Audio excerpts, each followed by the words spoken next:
Let me introduce you also the other panelists that will join us in the discussion of the recommendation. Shamshad Akhtar, who's chairperson of the Pakistan Stock Exchange. She's an economist. She's got a broad-based development experience in a senior position in the Pakistani government, but also in multilateral institutions like the UN, the World Bank, the Asian Development Bank. Welcome, I can see you now. And on the other hand, we have Professor Ngaire Woods, who's Dean of the Blavatny School of Government at the University of Oxford, when she teaches global economic governance. So thank you both to join us. Let me just start again with you, Professor Bruni, because Larry Summers gave some clear indication. As we could expect, he's mentioning the rising inflation, because the recovery is pushing up prices in an unprecedented way as one of the challenges, looking also at the future of debt management. And again, when he says we need a second Mario Draghi, whatever it takes, he's been pretty clear. But let's talk about your recommendation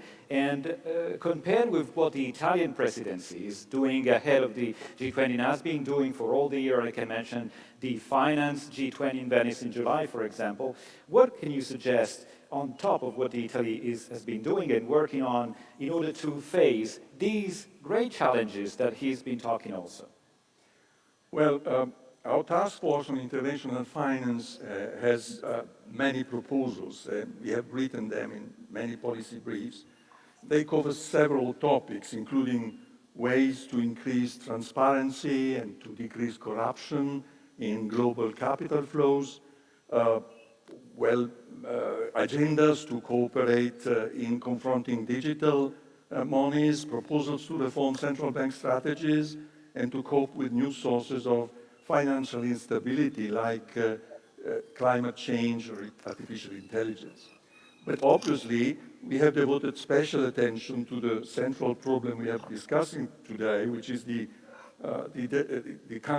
developing countries' debt. It's been the focus of the majority of our policy briefs. And we offer several proposals. Among them, to develop a new multilateral swap mechanism, scaling up the capacity of networks that are already in operation. We also suggest to reform the IMF access limits and surcharge policy to support the recovery of middle-income countries. We insist that the IMF should do away with any pro-cyclical policy advice. We propose the creation of a World Recovery Fund to allow emerging countries to swap existing debt for new debt and or issue new debt under improved market conditions with an underlying project as collateral. And the idea is that this project could be required to be coherent with a sustainable, ecological-oriented investment project. Another, and I end here, among our proposals, it details a possible legal air cover to temporarily protect countries against lawsuits, debtor countries against lawsuits, in the form of either a United Nations Security Council immunity shield or an executive order by the United States President and a similar legislative action by the UK Parliament, because the US and the UK are where the issues of bonds are. That's pretty comprehensive as a solution, yeah. Thanks, Professor Bruni. Let me go to Shamdar Akhtar. And thanks again and welcome to the T20. Now, first of all, we heard also from Larry Summers that what the market is expecting that interest rates will start to rise. And this is never a good news for emerging markets and emerging economies. Looking back at what happened during the great financial crisis, 2008, 2009, do you think that today the coordination among central banks globally has improved at a point that they will be effective in preventing a new debt crisis for emerging economy? What's your take on this?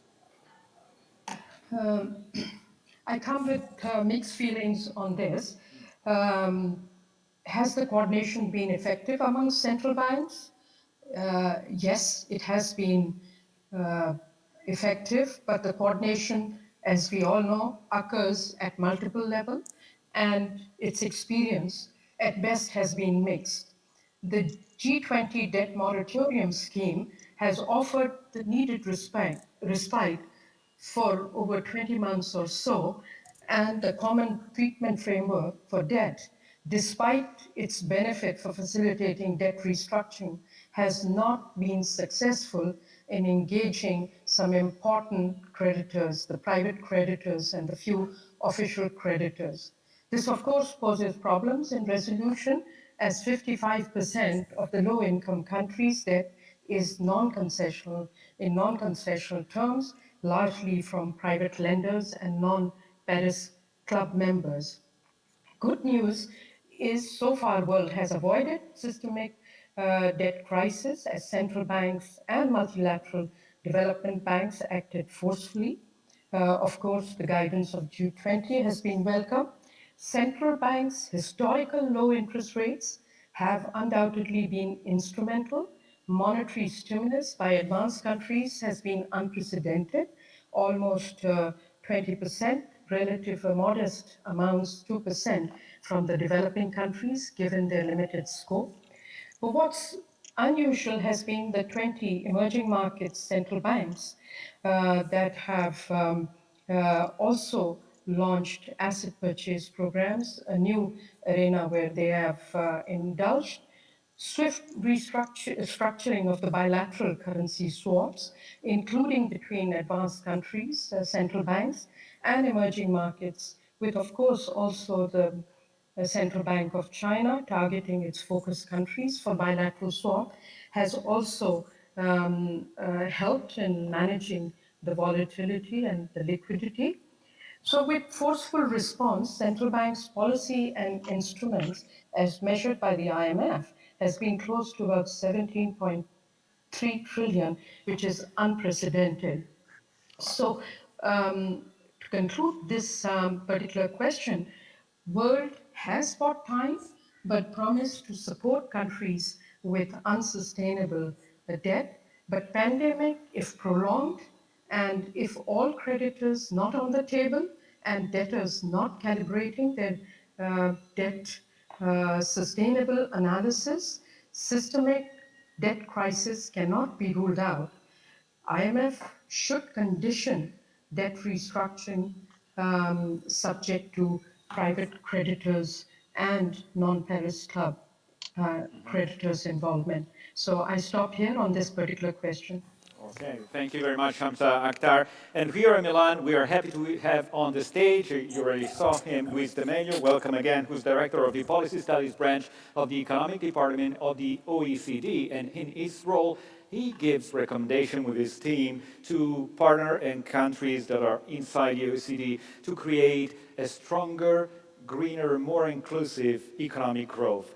Now, Luis de Mello, we are living kind of a strong rebound in the economy. The economy is going faster than the expectation of many economies. At the same time, some thinks that this is just temporary because, also the base was the COVID year and so on. What's your recommendation and what you make of this at the level of G20 to create a more sustainable economic growth, which will be needed also to face the huge amount of public debt that has been done to cope with COVID? Indeed, Andrea, it's a very important question, the one that you are mentioning. And by the way, great pleasure to be here with you in person and with Franco, back to this fantastic city after so many months of lockdowns. No? The economy at a global level is performing well, much better, as you mentioned, than most analysts expected only a few months ago. We just released a couple of weeks ago our latest assessment of the global recovery, focusing on the G20 countries. And what we can see there is that indeed the economy is picking up. Activity has been strong in many parts of the world. We're expecting, for instance, growth to be at a global level around 5.7% this year, something along the lines of 4.5% next year. So it's a good recovery. But we are also making the point that this recovery is very uneven. We see the average numbers mask a lot of what is happening at the regional level, across economies, across sectors, across activities in our societies. There are countries that have already reached the levels of output that they had before the pandemic. And there are other countries that will still have to take several years to reach the same levels of output. The advanced economies, which ties in, I think, with the question that you had and that Professor Summers mentioned, the advanced economies are doing much better than the emerging markets and the developing countries. And that's essentially on account of the speed, the pace, the effectiveness of vaccination in the advanced world, and also the magnitude of the policy support.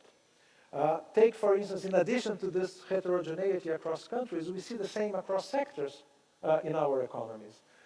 Sectors that were hit very hard during the pandemic, those that require person-to-person interaction, that were affected by the lockdowns, by the measures that were needed to prevent the spread of this virus. The same goes for some of the activities in our economies. And we cannot forget that maybe some of the changes that we observed over the last few months will be here to stay. Changes in habit, changes in behavior that will condition how certain sectors recover. Take hospitality, take all those service sectors that are lagging behind. They may take a while to recover. And one important point about unevenness in the recovery, many of those sectors that are hardest hit are the ones that employ a large share of vulnerable workers, workers on part-time contracts, workers with more vulnerable attachment to the labor force. There is a very important social dimension to that as well. So what can be done about this? How can we make sure that the economy recovers in a sustained manner? One is vaccination, to make sure that we vaccinate the world, that we do that on a global scale, not only in the advanced economies, but in the developing world. And that will take a lot of international cooperation. Another one is obviously to maintain support, but support that can be more targeted to the sectors, to the firms, to the segments of our society that are in greatest need. And I would add to that another point that Professor Summers mentioned, which is to look at the supply side of our economies. Even before the crisis, we saw that productivity growth in our economies was losing steam.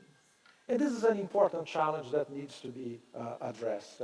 Without productivity growth, there is no durable growth over the longer term. So we needed to address that. Address that through a number of reforms.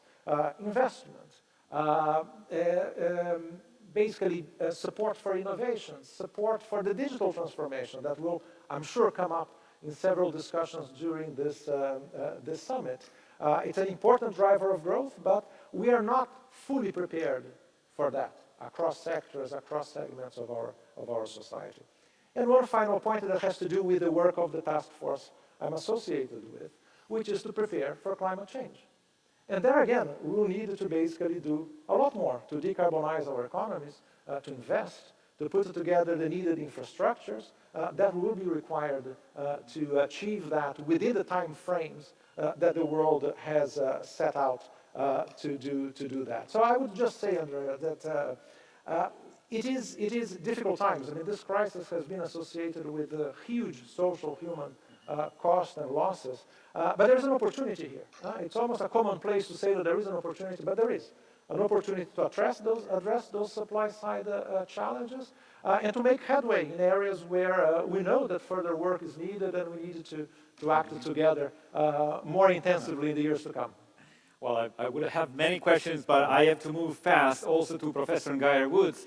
And Professor, the way the G20 is addressing also global debt and especially debt in emerging markets has changed along its history. And now debt for suspension, for example, and common framework has been one of the latest achievements in the direction of how to handle this, to prevent new crises and to turn the momentary rebound in a strong and even growth. What's your take on this? What can be done also listening to the T20 suggestion and proposition that we heard today?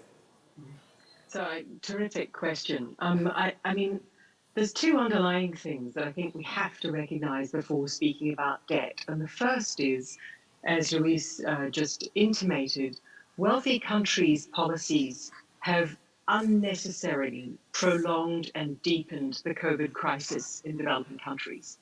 The failure to get protective equipment and vaccines to some of the poorest countries in the world means that even their frontline health workers are not protected.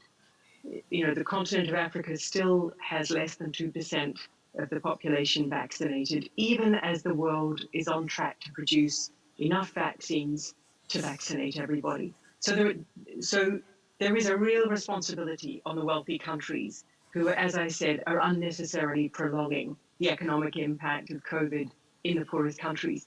The second point I just want to make is that, here at Oxford University, they do some excellent work genetically sequencing COVID, which shows us that the super spreaders of this disease were the United States and the United Kingdom and European countries.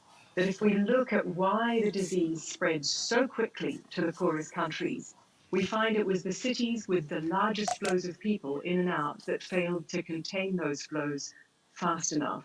And again, I'm just saying that gives a special responsibility, I think, to the G20 countries and the wealthy countries. Now, the great thing that the G20 did was to move quickly to recognize there was a debt problem, to come up with an agreement which included the United States, China, India, Brazil, etc., and the whole G20 membership, and to offer quick fiscal support to the most indebted countries. The problems with those agreements, just very briefly, lie in the design, and that's where the G20 now needs to do much better. So the first thing about a debt initiative is that it has to be attractive enough for debtors to take it up quickly so that the debt crisis can be resolved quickly. The G20 agreement has posed real problems for countries that have sovereign credit ratings, that are worried about their access to other kinds of finance. That's why Nigeria, Ghana, Kenya at first didn't partake. But it's got to be, in the first place, a framework which more countries are willing to sign up to. I think the second problem, and this plagues all debt crises, is getting creditors to concert in, getting creditors to recognize they have a real collective action problem.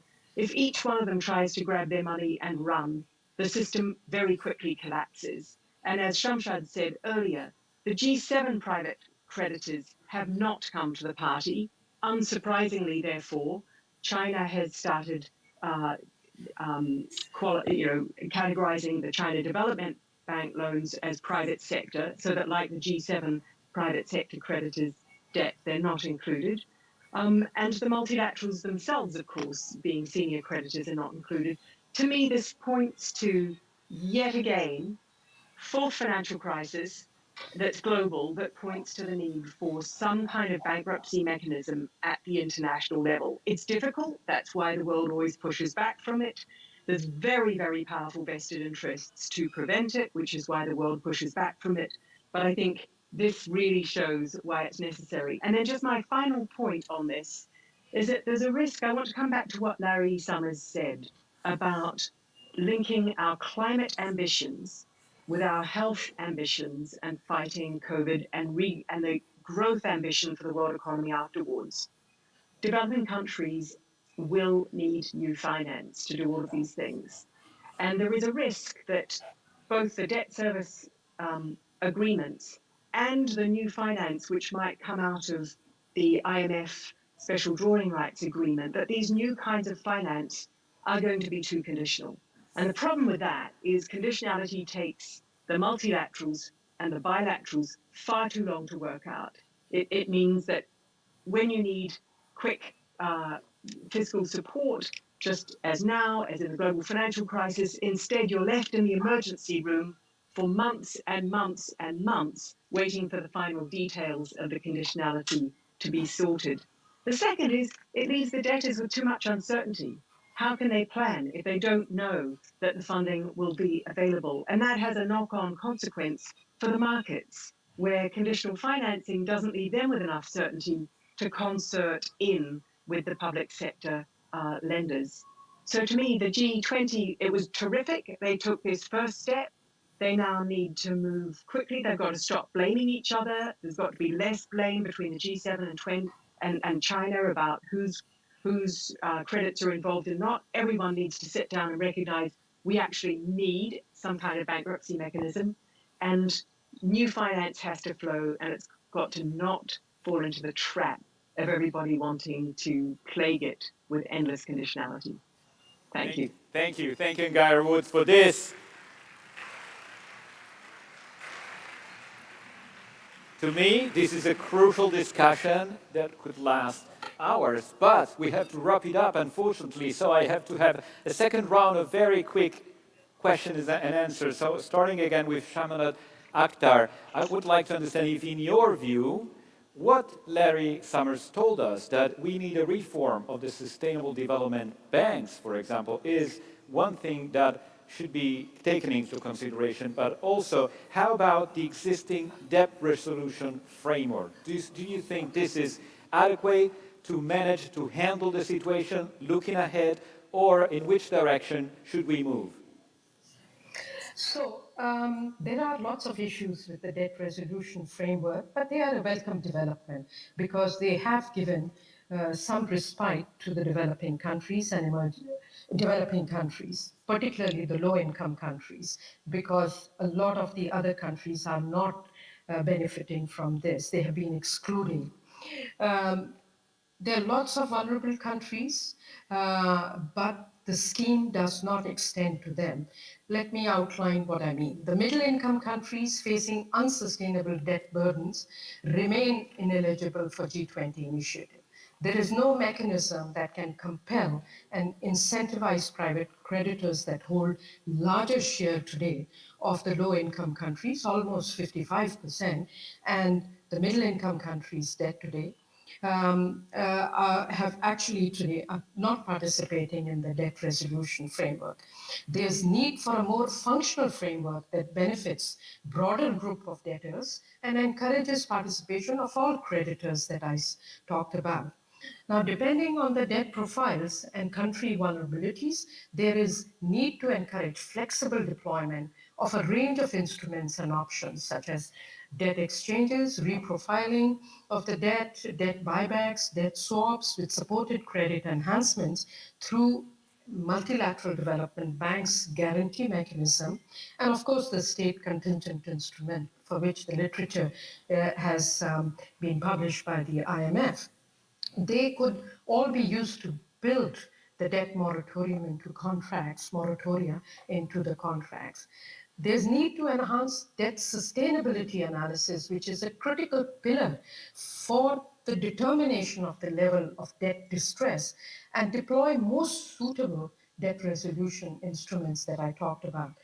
Unsustainability can only be accurately assessed if the debt sustainability analysis accounts for full range of short and long-term risks and uncertainties going beyond macroeconomic to including climate, ecological, and sustainability risk, as well as both physical and transition risk.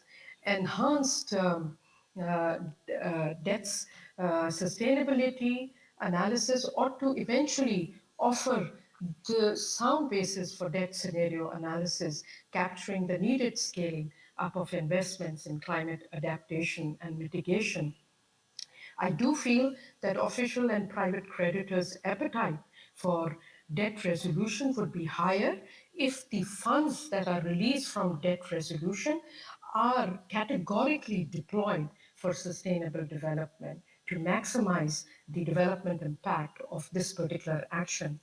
In this context, all the two schemes that we are talking about somehow have to be innovatively directed for either some kind of facility, and I'll talk in a minute about that, but they could be directed to climate or nature debt swaps, or what has been talked about, SDG linked bonds. And I think these are very notable propositions.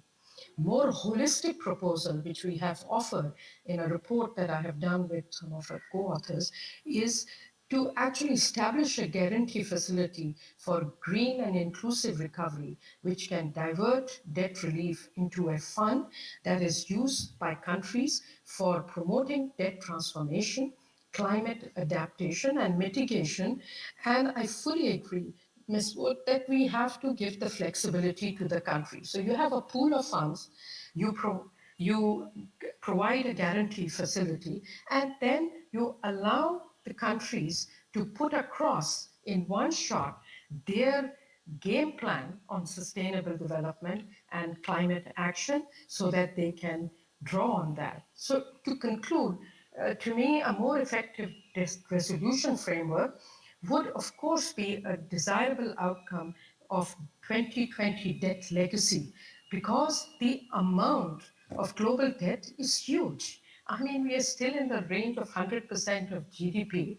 Admittedly, the larger amounts are in the advanced countries, but given the growth has as yet not recovered fully, the debt GDP ratios in the low income and middle income countries point towards a potential risk for if any disruptions happen or if pandemic extends, as has been pointed out, because of uneven distribution of vaccines, then I think one or two emerging markets hit and it will spiral and get out. I think IMF needs to be applauded because IMF is also thinking on similar grounds to actually take the SDRs, which at present have helped low and middle income countries to strengthen their reserves because they are facing balance of payment vulnerabilities of a fairly high order today. So besides strengthening the reserves, a part of the reallocated SDRs from developed countries to these vulnerable countries would be a very noble objective, as I see, because it will then have to be deployed into that Sustainable Recovery Trust Fund that Kristalina has been talking about. Thank you. Thank you so much, Shamshat Akhtar.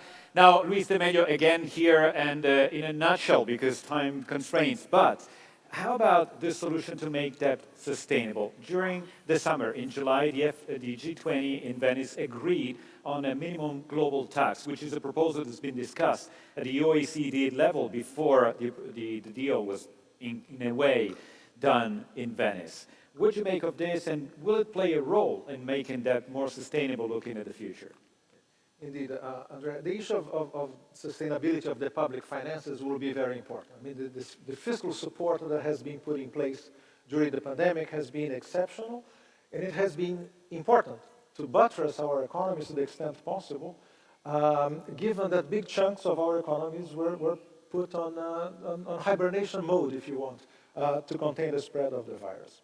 So debt has increased by a large amount in many parts of the world, and this begs the question of what can we do and when it can be done to sustain the public finances over longer periods of time.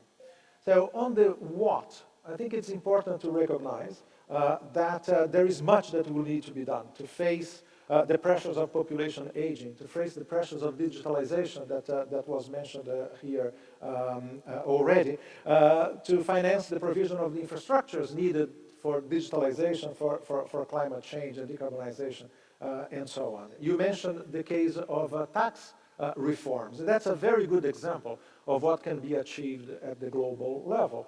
The inclusive framework on BEPS, this initiative of the G20 and the OECD, will meet at the end of this week.